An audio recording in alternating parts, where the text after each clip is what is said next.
150 पारचं मोदींनी नारा दिलेला असताना सुशीलकुमार शिंदे म्हणतात 200 पार ही होणार नाही.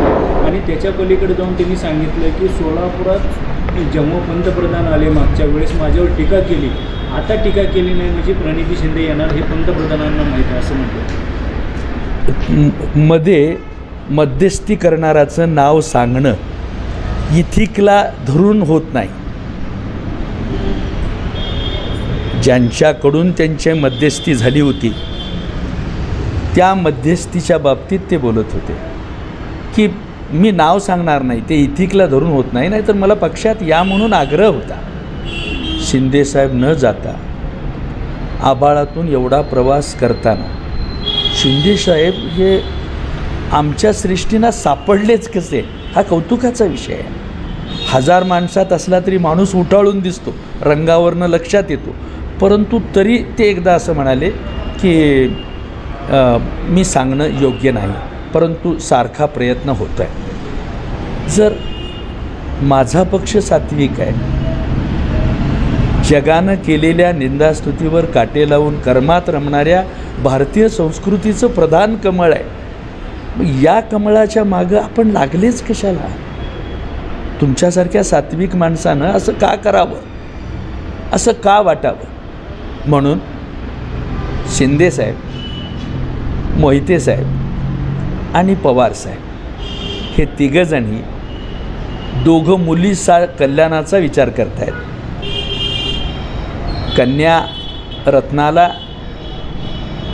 आशीर्वाद देण्यासाठी आपल्या आयुष्यात धडपडत आहेत आणि मोहितेसाहेब भावाच्या मुलाला दिल्लीमध्ये खासदारकीची जागा मिळावी म्हणून धडपडत आहेत. त्यांच्या ठिकाणी मी असतो तर तेच केलं असतं, परंतु आज सत्तेच्या नव्हे संपत्तीच्या जोरावर आम्ही वावटळ उठवून, धुराळा उठवून एकदा शिंदेसाहेबांच्या पत्नीला जसा पराभूत करण्यामध्ये आम्हाला यश आलं, प्रतापराव निवडून आले, तेच यश आज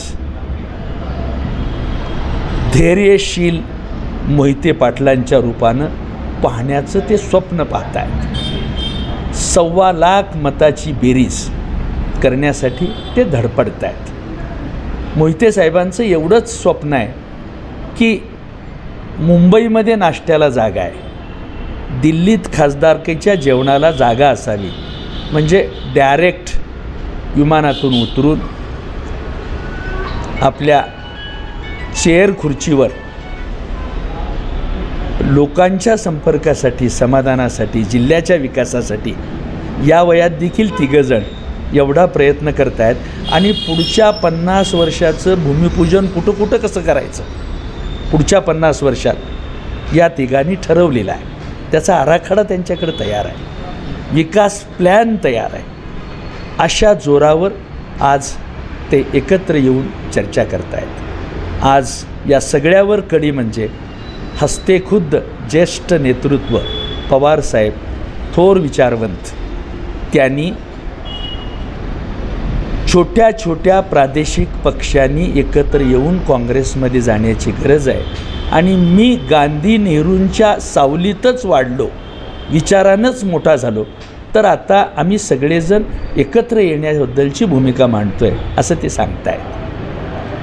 तारिक अनवर, संगमा आणि पवारसाहेब गांधी नेहरूंच्या तत्त्वाला संरक्षित करण्यासाठीच सोनिया गांधीला यांनी पत्र लिहिलं होतं, त्याचा मला अंदाज आला. तर आज पवारसाहेब हे सगळं करून गांधी नेहरूंचा विचार लोकांच्यामध्ये जायला पाहिजे असा विचार करून पुढे येत आहेत. आणि आम्ही सगळेजण हिंदू संघटित करून देश, धर्म आणि देव याचं संरक्षण करीत 533 वर्षाच्या तंबूत राहिलेल्या रामाला सत्तेच्या फुललेल्या कमळाच्या सावलीत आणण्याचा प्रयत्न केला. राष्ट्राचं प्रतीक म्हणून, रामाचं प्रतीक म्हणून अयोध्येच्या राजाला सत्तेच्या गाभाऱ्यात आणलं, याच्याबद्दलचा आम्हाला अभिमान आहे. व्यक्तिगत काम एखादं कमी झालं असेल, एखाद्या तालुक्याची पाणीपुरवठा अजून राहिली असेल, परंतु प्रामाणिकपणानं मोदीजींनी तिसऱ्यांदा भारताचं स्वप्न साकार करावं